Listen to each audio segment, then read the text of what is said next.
Conceda a palavra ao próximo orador, o deputado Mendes Tame. Vossa Excelência tem até 25 minutos na tribuna. Edson, presidir. Senhoras e senhores deputados, senhor presidente, segundo dados do Ministério Público Federal, o Brasil perde cerca de 200 bilhões por ano com corrupção. Só no escândalo da Petrobras, o montante desviado chega a envolver valores entre 30 e 40 bilhões, só no caso da Petrobras, quanto mais os demais. No ranking mundial da Transparência Internacional sobre Corrupção, o Brasil amarga o 79º lugar, 79 entre 176 nações avaliadas.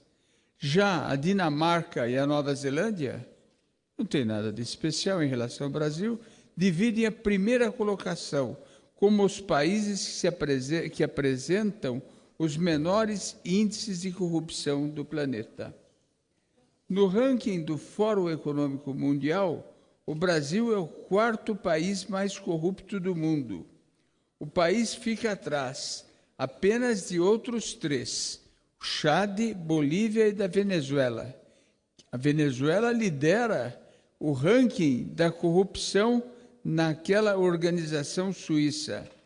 De acordo com o Programa das Nações Unidas para o Desenvolvimento, o PNUD, os custos da corrupção superam os 5% do PIB, Produto Interno Bruto global, e chegam a mais de 2,6 trilhões de dólares por ano no mundo. Ainda de acordo com a PNUD, na África, por exemplo, 25% do PIB desaparecem por causa da corrupção, o que equivale a 148 bilhões de dólares. Sempre em bilhões. 140 bilhões correspondem a mais de 500 bilhões de reais, meio trilhão de real. Isso só o que desaparece na África, de acordo com o PNUD, 25% do PIB, 140 bilhões. Outro dado alarmante, desta vez do Banco Mundial, revela que 80% dos fundos de saúde nunca chegam aos centros de atendimento por causa da corrupção. Dá para repetir esse texto? 80% dos fundos públicos de saúde nunca chegam aos centros de atendimento por causa da corrupção. A corrupção é um problema massivo que se infiltra no setor público em escala mundial. Segundo o economista Cláudio Frisch-Schitak, ouvido no programa Fantástico da Rede Globo no dia 4 de outubro, o custo da corrupção só na infraestrutura brasileira chega a 300 bilhões de reais por ano. Nós, geralmente, usamos o dado pela metade, 150 bilhões de reais por ano. Nos 18 maiores projetos do Programa de Aceleração do Crescimento PAC, que foi a menina dos olhos dos governos do PT, o custo desde o início das obras subiu 136% em média, uma diferença de 165 bilhões de reais, sem contar que o tempo da obra, o tempo para terminar a obra, aumentou em 132. Ora, tempo de terminar a obra. Das 18 obras, apenas 3 foram concluídas. Esta fortuna destinada ao PAC, Programa de Aceleração do Crescimento dos governos do PT, daria para multiplicar por 4 a extensão da linha metroviária do Rio de Janeiro e de São Paulo, ou até mesmo levar água e esgoto para todos os brasileiros. É uma bolada que daria também para colocar 8 milhões de crianças de até 8 anos em creches públicas. Creches às quais essas crianças hoje não têm acesso. Não há creches públicas, mas daria para colocar 8 milhões de crianças de até 4 anos por ano nessas creches públicas, só com o dinheiro que hoje vai para a corrupção. Com o troco, o que sobraria, daria ainda para construir 70 mil unidades UPAs, Unidades de Pronto Atendimento, UPAs, e adquirir 820 mil ambulâncias. Se o dinheiro desviado somente até 1970 tivesse ido para uma conta de poupança, já teríamos acumulado mais 2 trilhões de reais de saldo na conta corrente. No recém-lançado livro Infraestrutura, Eficiência e Ética, organizada pelo economista Afonso Celso Pastore, ex-presidente do Banco Central, 14 autores tentam responder uma pergunta que se repete há décadas, mas segue essa pergunta sendo crucial. Qual é essa pergunta? A pergunta é: por que o Brasil não investe mais em infraestrutura? Em 9 capítulos, esse grupo multidisciplinar, reunido pelo Centro de Debates de Políticas Públicas, CDPP, aborda em profundidade problemas já conhecidos, como risco regulatório, falta de segurança jurídicas, dificuldade de financiamentos, etc. O prefácio desse livro coube ao juiz Sérgio Moro, responsável pela maior investigação de corrupção no Brasil, a Operação Lava Jato. No texto, Sérgio Moro cita um discurso do ex-presidente americano Theodore Roosevelt, proferido em 1903. Diz ele, nesse livro: não existe crime mais sério que a corrupção, porque o agente corrupto saqueia a cidade inteira ou saqueia o Estado. Para o juiz Moro, a Lava Jato revelou uma corrupção sistêmica no país que impacta as possibilidades de desenvolvimento da infraestrutura e do bem-estar em geral. Moro destaca ainda que, além dos óbvios custos da propina inseridas nos contratos públicos, afugentam-se investidores e há custos indiretos, claro que há, decorrentes da provável tomada de decisões econômicas ineficientes.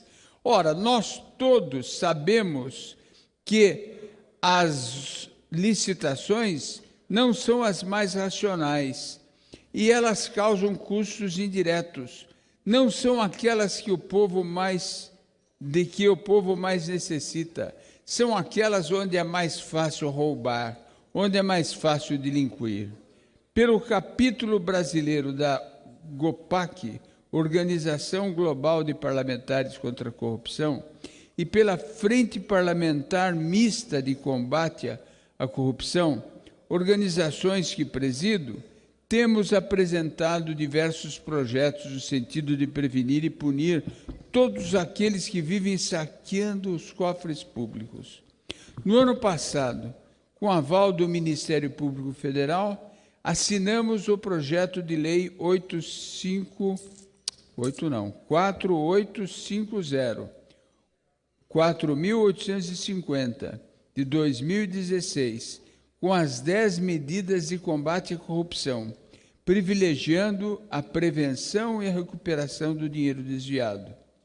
O combate à corrupção é um dos temas que tem amplo apoio da sociedade, razão pela qual o comportamento das autoridades, dos parlamentares aqui desta casa, deve ir ao encontro hoje do combate à corrupção. Afinal, ela é um problema sistêmico que cria uma série de obstáculos ao desenvolvimento econômico e social. Deputado. A corrupção ataca a sociedade, as instituições democráticas, ao desfigurar processos eleitorais. corrompe o Estado de Direito, desencoraja investidores, prejudica a criação de negócios, notadamente dos menores portes, provoca a perda de empregos e engessa o país na pobreza. Cada vez mais, uma quantidade imensa de artifícios, falcatruas e barganhas é utilizada por organizações criminosas altamente sofisticadas para roubar com incrível voracidade todas as riquezas do país.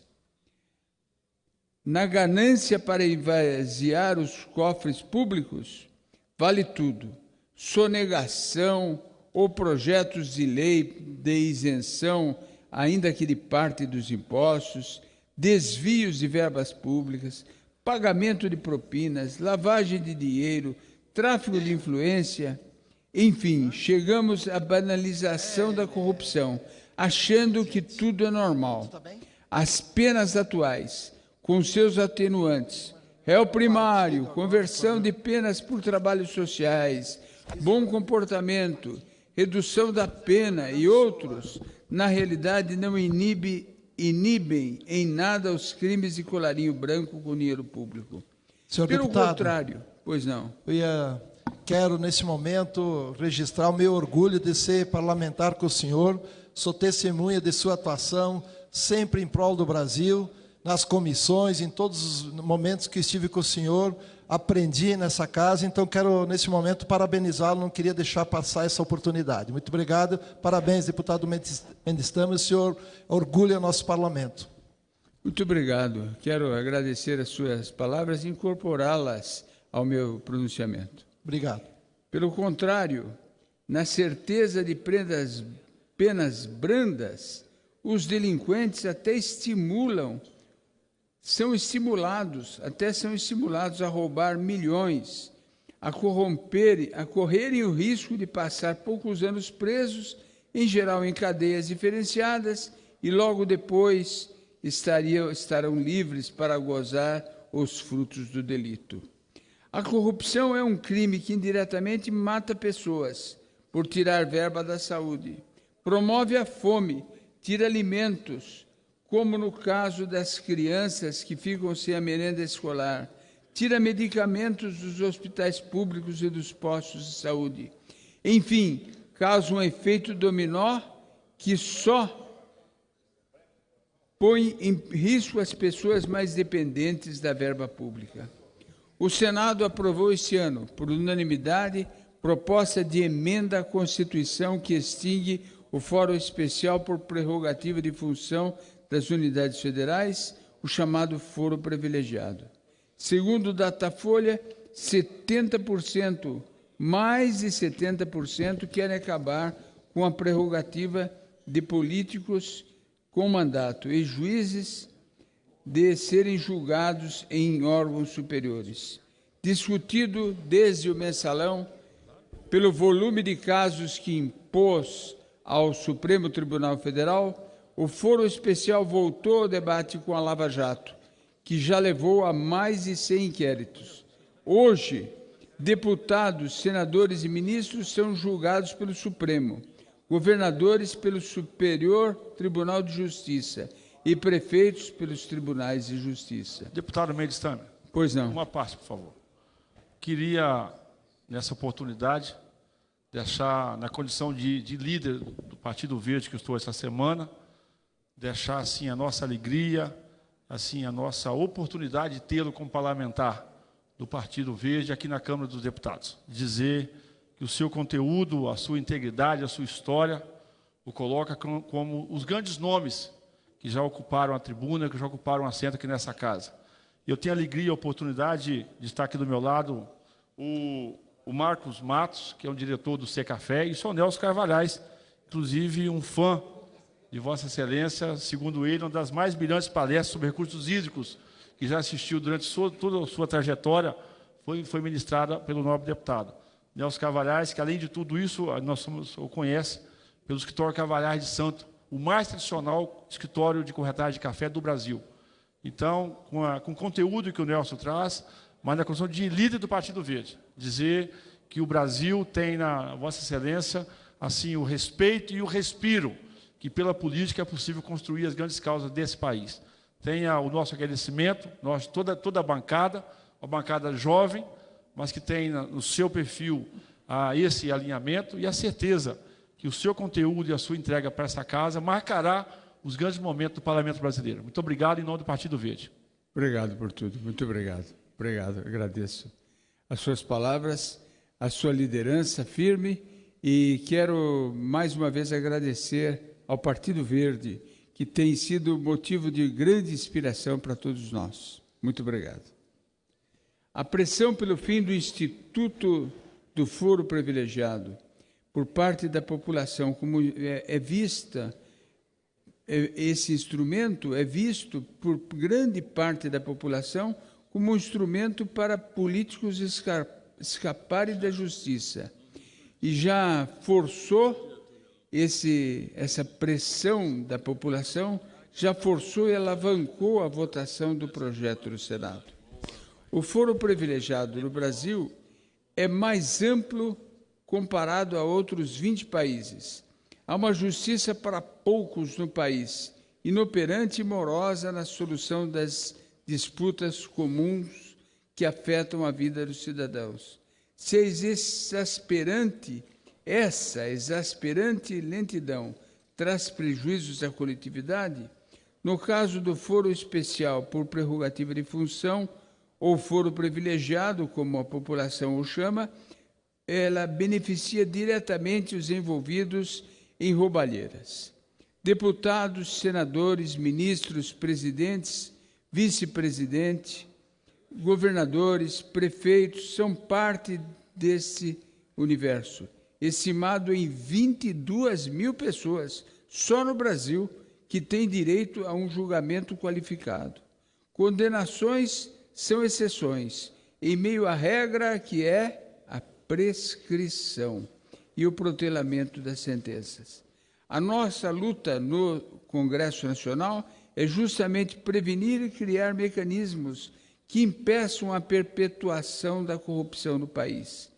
Como uma arma apontada no sentido correto, apresentei esse ano o projeto de resolução número 225/17, é claro, para alterar o regimento desta Casa, ampliando a atuação da Comissão de Segurança Pública e Combate ao Crime Organizado, incluindo nas suas atividades o combate à corrupção e aos delitos contra o patrimônio público, capazes de impedir o enriquecimento ilícito de agentes públicos. Em abril, a CAI do Senado aprovou um projeto também de minha autoria que proíbe pagamentos antecipados a empresas contratadas pelo governo e pelas estatais. A proposta já havia sido aprovada na Câmara e agora vai à votação no plenário do Senado. É um avanço no combate à corrupção. A inspiração me veio das CPIs dos Correios e do Mensalão, das comissões de inquérito parlamentar, comissões parlamentares de inquérito dos Correios e do Mensalão. Durante os trabalhos desta CPI, foi constatado que as empresas de publicidade de Marcos Valério de Souza recebiam pagamentos substanciais antes mesmo da aprovação e da realização das campanhas publicitárias contratadas. Considerado o principal articulador do esquema que ficou conhecido como Mensalão, Marcos Valério foi condenado pelos crimes de corrupção ativa, peculato, lavagem de dinheiro e evasão de divisas. Na realidade, muitos dos casos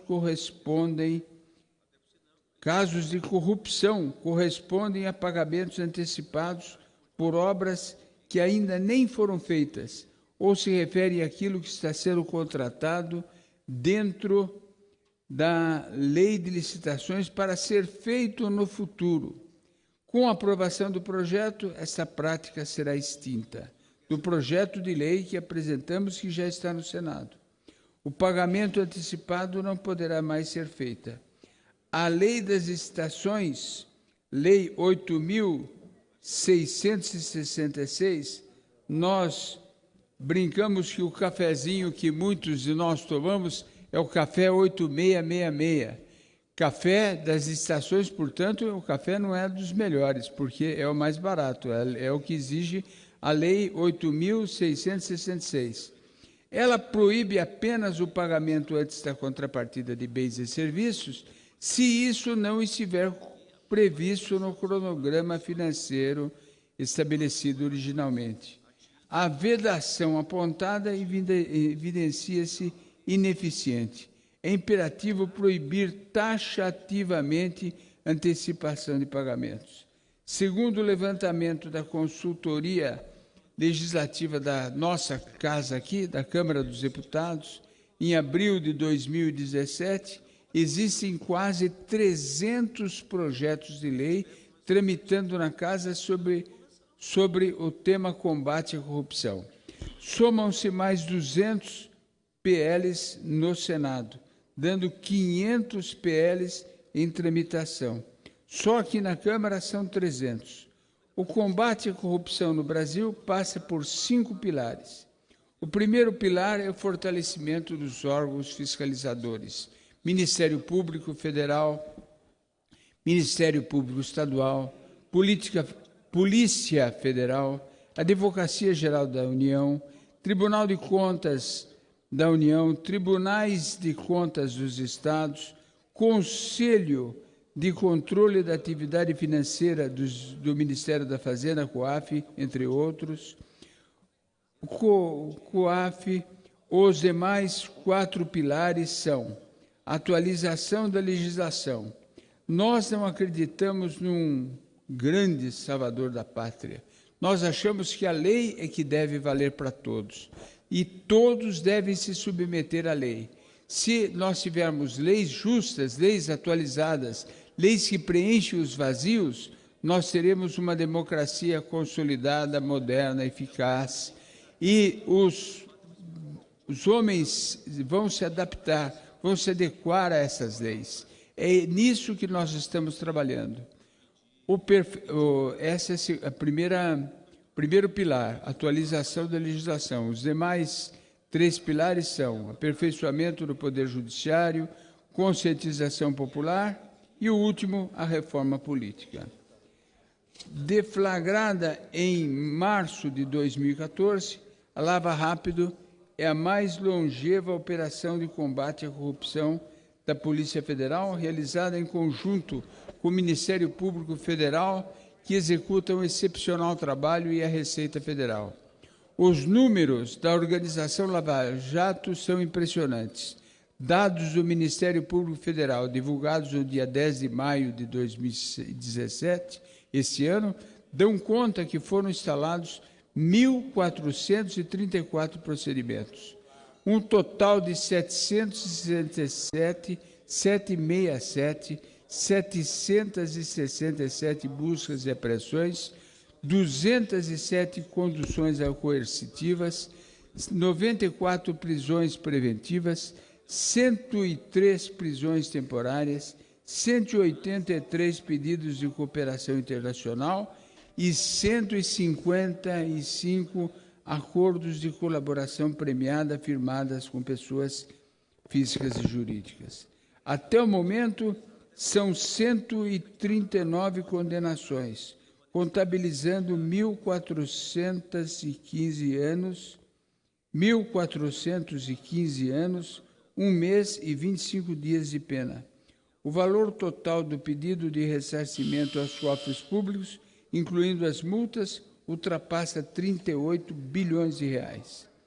Não podemos permitir que manobras espúrias, que revelam interesses pessoais de um grupo de criminosos, essas manobras espúrias consigam parar a Lava Jato. Essa operação não pode parar. O cidadão que tem visão de futuro tem clamado por um país mais justo, mais transparente e mais igualitário. Ou fazemos algo para sair do fundo do poço, ou provavelmente continuaremos à mercê daqueles que querem perpetuar a corrupção no Brasil. Ou lutamos todos, ou naufragaremos nas profundezas desse mar de corrupção em que o país se encontra. O fim da corrupção no curto prazo pode, por si só, não alavancar o crescimento econômico, mas a médio prazo é uma das condições necessárias para o país voltar a crescer. Muito obrigado. Até logo, senhor.